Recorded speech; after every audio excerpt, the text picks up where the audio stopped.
வணக்கம். நாம இன்னைக்கு ஒரு ஆழமான விஷயத்தை பத்தி பேசப் போறோம். நீங்க கொடுத்திருக்கிற இந்த மூலங்களை வச்சு சுமார் 800 வருஷத்துக்கு முன்னாடி வாழ்ந்த ஒரு சூஃபி ஞானி ஜலாலுதீன் ரூமியோட ஒரு மாஸ்டர்பீஸ் படைப்பு. மஸ்னவி. ஆமா, மஸ்னவி. அதுக்குள்ள ஒரு பயணம் போக போறோம். இது சும்மா கவிதை புத்தகம்னு மட்டும் நினைச்சிடாதீங்க. இதுக்குள்ள கதைகள், உவமைகள், ஆன்மீக போதனைகள்னு ஒரு பெரிய பொக்கிஷமே இருக்கு. கரெக்ட். நம்மளோட நோக்கம் என்னன்னா, ரூமியோட சில முக்கியமான கருத்துக்களை புரிஞ்சுக்க முயற்சி பண்றதுதான். ரொம்பவே சிக்கலான ஆன்மீக விஷயங்களை கூட அவர் எவ்ளோ சிம்பிளா கதைகள் மூலமா சொல்றாருன்னு பார்க்கலாம். அருமை. நம்மளுடைய இந்த உரையாடலை மஸ்னவியோட அந்த புகழ்பெற்ற முன்னுரையிலிருந்து தொடங்கலாம். நாணல் புல்லாங்குழலின் பாடல்னு அதுக்கு பேரு. அந்த முழு படைப்போட மொத்த சாரமும் அதில் இருக்குன்னு சொல்லுவாங்க. வாங்க ஆரம்பிக்கலாம். ரூமி இப்படி ஆரம்பிக்கிறார். நாணல் புல்லாங்குழலை கேளுங்கள், அது எப்படி புலம்புகிறது. ஆமா, தன் வீட்டிலிருந்து பிரிக்கப்பட்டதற்காக எப்படி அழுகிறது. அந்த புல்லாங்குழலை அதோட நாணல் படுக்கையிலிருந்து வெட்டி எடுத்துட்டாங்களாம். அதனால அது வாசிக்கிற அந்த சோகமான இசை ஆண்களையும் பெண்களையும் அழவைக்குதான். இங்க இந்த புல்லாங்குழல்னா என்ன, அது ஏன் அழணும்? இது ஒரு மிக ஆழமான உருவகம். இந்த புல்லாங்குழல் வேறொன்னும் இல்ல, அதுதான் மனித ஆன்மா. ஓ, அதோட வீடு அல்லது நாணல் படுக்கன்னு ரூமி சொல்றது நம்மளோட தெய்வீக மூலம், அதாவது இறைவன். அந்த மூலத்திலிருந்து பிரிக்கப்பட்ட ஒவ்வொரு ஆன்மாவும் திரும்பவும் அதோட இணைய துடிக்குது. அந்த ஏக்கம்தான் புல்லாங்குழலோட சோகமான இசையா வெளியே வருது. கேட்க ரொம்ப அழகா இருக்கு. ஆனா ஒரு கேள்வி. நம்ம ஆன்மா கடவுள்கிட்ட இருந்து பிரிஞ்சிருக்கு, அதனால அது சோகமா இருக்குன்னு சொல்றது ஒரு மாதிரி நெகட்டிவா இல்லையா? வாழ்க்கைய ஒரு சோகமாவே பார்க்க சொல்லுதா அது? நல்ல கேள்வி. ஆனா ரூமி இத ஒரு சோகமா மட்டும் பார்க்கல. அவர் அடுத்த வரியில என்ன சொல்றாருன்னா, புல்லாங்குழலின் இந்த இசை வெறும் காற்றல்ல. நெருப்பு.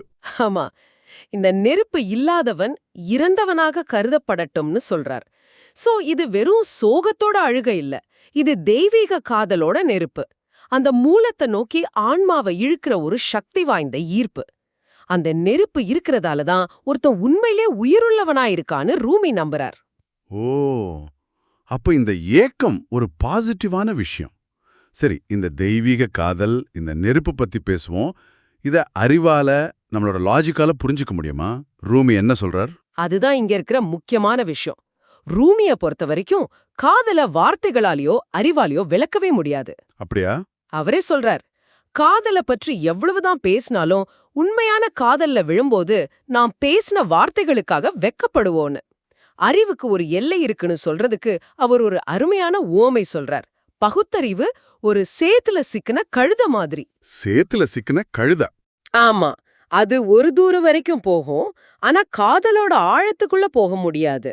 அன்பை அன்பால மட்டும்தான் விளக்க முடியும். அப்போ நம்ம இதயத்தை எப்படி தயார்படுத்திக்கிறது அந்த அன்பை உணர? அதுக்கு அவர் இன்னொரு ஓமை சொல்றாரு. நம்ம இதயம் ஒரு கண்ணாடி மாதிரி. அதுல துருப்பிடிச்சிருந்தா அதுல இறைவனோட ஒளி எப்படி பிரதிபலிக்கும்? இங்க துருன்னு அவர் சொல்றது நம்மளோட உலக ஆசைகள், ஆணவம், பொறாமை, இந்த மாதிரி விஷயங்கள். இந்த துருவ நீக்குனா மட்டும்தான் அந்த இதயம்ங்கிற கண்ணாடி தூய்மையாகி தெய்வீக ஒளிய பிரதிபலிக்கும். இத விளக்குறக்கு இளவரசன் மற்றும் பணிப்பெண்னு ஒரு கதை சொல்றாரு இல்லையா? ஒரு இளவரசன் ஒரு பணிப்பெண் மேல காதல் கொள்றான். ஆனா அவளுக்கு திடீர்னு உடம்பு சரியில்லாம போயிடுது. ஆமா, பெரிய பெரிய மருத்துவர்களால கூட அவளை குணப்படுத்த முடியல. கடைசியில ஒரு தெய்வீக மருத்துவர் வர்றாரு. அவர் பார்த்ததும் அவளோட நோய் உடம்புல இல்ல, மனசுல இருக்குன்னு கண்டுபிடிக்கிறாரு. சரி. அவ சமர்கண்ட்ல இருக்கிற ஒரு பொற்கொல்லனை காதலிக்கிறா. அந்த காதல் நிறைவேறாததுதான் அவளோட நோய்க்கு உண்மையான காரணம்னு கண்டுபிடிக்கிறார். ஓகே, இங்க எனக்கு ஒரு கேள்வி வருது. அந்த கதையில அந்த பொண்ணு குணப்படுத்த அந்த தெய்வீக மருத்துவர் ஒரு தந்திரம் செய்வார். அந்த பொற்கொல்லனை வரவழைச்சி கல்யாணம் பண்ணி வைக்கிற மாதிரி செஞ்சு அப்புறம் மெதுவா அவனுக்கு விஷம் கொடுத்து கொன்னுடுவார். இது எப்படி ஒரு ஆன்மீக கதையாகும்? இது ஒரு கொலை மாதிரி தானே இருக்கு. நீங்க கேக்குறது ரொம்ப சரியான கேள்வி. மேலோட்டமா பார்த்தா அது அப்படிதான் தெரியும். ஆனா சூஃபி கதைகள்ல ஒவ்வொரு கதாபாத்திரமும் ஒரு உருவகம். ஓகே. இங்க அந்த பன்னிப்பெண் நம்ம ஆன்மாவை குறிக்குது. இளவரசன் தெய்வீக சக்தியை குறிக்கலாம். அந்த பொற்கொல்லன் இருக்கானே, அவன்தான் நம்ம மனசை பாதிக்கிற உலக ஆசைகள், பற்றுதல்கள். சரி. ஆன்மா ஆரோக்கியமா இருக்கணும்னா இந்த உலகப் பற்று, அதாவது அந்த பொற்கொல்லன் நீக்கப்படணும். அந்த விஷம்ங்கிறது தெய்வீக தலையீடு. நம்மளோட சாதாரண மனித தர்க்கத்துக்கு அது கொடூரமா தெரியலாம். ஆனா ஆன்மீக பார்வையில அது ஒரு அறுவை சிகிச்சை மாதிரி.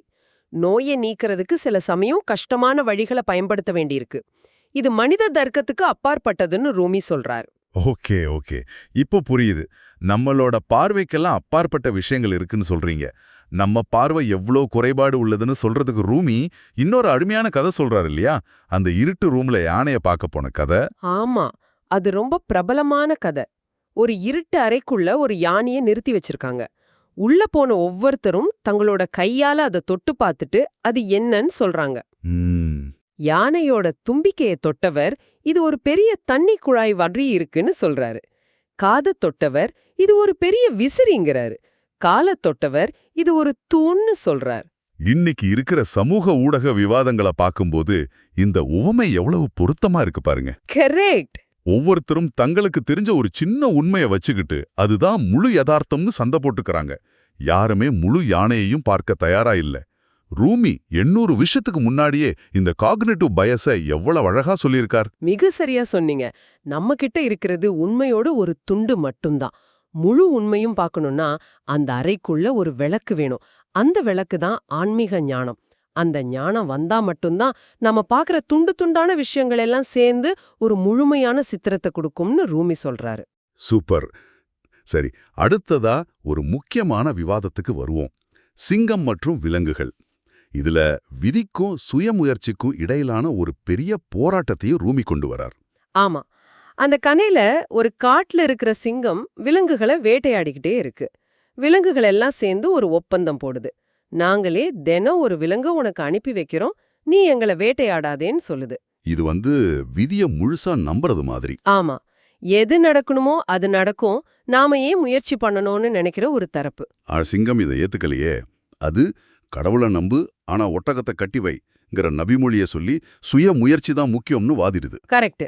உழைக்காம உட்கார்ந்துட்டு விதிய நொந்துக்கிறது முட்டாள்தனம்னு அது சொல்லுது. ரூமிங்க 2 தரப்பு வாதத்தையுமே ரொம்ப வலுவா எடுத்து வைக்கிறார். இது சரின்னு அவர் ஒரு தீர்ப்பை சொல்லல. ஓ, இந்த 2க்கும் நடுவுல இருக்கிற அந்த பதற்றத்தை, அந்த விவாதத்தை அப்படியே நமக்கு கடத்துறார். அதுதான் அவரோட சிறப்பு. வாழ்க்கையில சில சமயம் நாம விதியை நம்ப வேண்டியிருக்கு, சில சமயம் சுயமுயற்சியை நம்ப வேண்டியிருக்கு. அந்த சமநிலையை தான் அவர் தேடச் சொல்றார். இந்த கதையோட முடிவு தான் இன்னும் சுவாரஸ்யமானது. கடைசியில ஒரு சின்ன முயல். ஆமா, தன்னோட புத்திசாலித்தனத்தால அந்த சிங்கத்தையே ஒரு கிணத்துல விழ வச்சு கொன்னுடுது. இதிலிருந்து நாம என்ன புரிஞ்சுக்கிறது? இதுல 2 முக்கியமான விஷயம் இருக்கு. ஒன்னு, அறிவும் ஞானமும் உடம்போட அளவுல இல்ல. ஒரு சின்ன தேனி கட்டுற தேன் கூட்ட ஒரு சிங்கத்தால கட்ட முடியுமா? முடியாது. அதனால உருவத்தை வச்சு எதையும் எடை போடக்கூடாதுங்கிறது முதல் பாடம். சரி, இரண்டாவது, சில சமயம் விதிய மாத்திர சக்தி ஒரு சின்ன புத்திசாலித்தனமான முயற்சிக்கு இருக்கலாம். அந்த முயல் எல்லா விதின்னு உட்கார்ந்திருந்தா அதுவும் சிங்கத்துக்கு இரையாயிருக்கும். ஆனா அது முயற்சி செஞ்சுது. அதனால விதியையும் சுயமுயற்சியையும் எதிரெதிர் துருவங்களா பார்க்காம 2ம் சேர்ந்ததுதான் வாழ்க்கைன்னு ரூமி சொல்ற மாதிரி எடுத்துக்கலாம். வாவ், இது கேட்கவே ஆச்சரியமா இருக்கு. நம்ம ஆன்மா ஒரு பெரிய பயணம் செஞ்சு வந்திருக்குன்னு ரூமி சொல்றார். முதல்ல உயிரில்லாத பொருள், அப்புறம் தாவரம், விலங்கு, கடைசியா மனிதன்னு. இது டார்வினின் பரிணாம கொள்கையோட ஒரு ஆன்மீக வெர்ஷன் மாதிரி இருக்கே. ஆமா, ஆனா இது உடல் சார்ந்த பரிணாமம் இல்ல, ஆன்மா சார்ந்த பரிணாமம். ரூமி சொல்றாரு, முதலில் அவன் உயிரற்ற பொருட்களின் வகுப்பில் தோன்றினான், பின்னர் தாவர நிலைக்கு மாறினான், பல வருடங்கள் தாவரமாய் வாழ்ந்தான், பின்னர் விலங்கு நிலையிலிருந்து மனித நிலைக்கு ஈர்க்கப்பட்டான். இது ஒரு ஆழமான பார்வை. ஒவ்வொரு நிலையிலேயும் ஆன்மா அதுக்கு முந்தைய நிலையை மறந்துடுது. நாம செடியா இருந்தப்போ கல்லா இருந்தது ஞாபகம் இல்ல. இப்ப மனுஷனா இருக்கும்போது நம்மளோட முந்தைய நிலைகள் நமக்கு ஞாபகம் இல்ல. அப்போ இந்த மனித பிறவிதான் கடைசியா? இதுக்கப்புறம் என்ன? நம்மளோட பயணம் முடிஞ்சிருச்சா? அங்கதான் ரூமி நம்மள இன்னும் ஆச்சரியப்படுத்துறார். அவர் சொல்றார், இந்த மனித பிறவியும் கடந்து நீ பயணிக்க வேண்டும். இந்த பூமி உனக்கு ஒரு தங்குமிடம் மட்டுமே. அதாவது இந்த மனித நிலையும் ஒரு தற்காலிகமானது தானா? ஆமா, இதையும் தாண்டி ஆன்மா வானவர்களை நோக்கியும் அதற்கும் மேலாக வர்ணிக்க முடியாத ஒரு நிலையை நோக்கியும் பயணிக்கும் சொல்றார். அப்ப நம்ம ஆன்மாவோட பயணம் முடிவில்லாததா? ஆமாம். அதனாலதான் ரூமி மாற்றத்தைக் கண்டு பயப்படாதே, உன்னை நீயே அழித்துக் கொள்வதைக் கண்டு அஞ்சாதேன்னு சொல்றாரு. அழித்துக் கொள்வதா? இங்க அழித்துக் கொள்வதுன்னா தற்கொலை இல்ல, நம்மளோட ஆணவத்தை, நம்மளோட குறுகிய நான்கிற எண்ணத்தை அழிச்சுக்கிறது.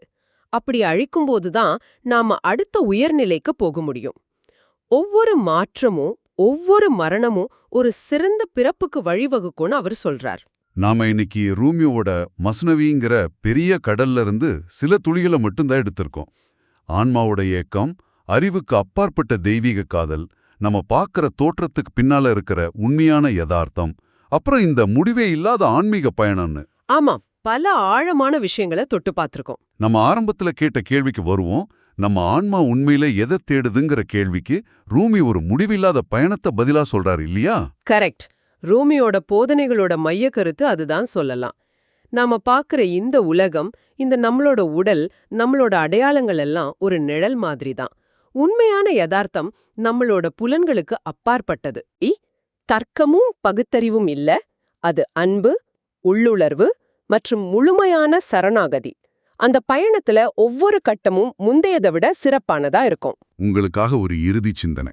ரூமி சொல்றாரு, உண்மையான நீ என்பது உன் உடம்பு கிடையாது.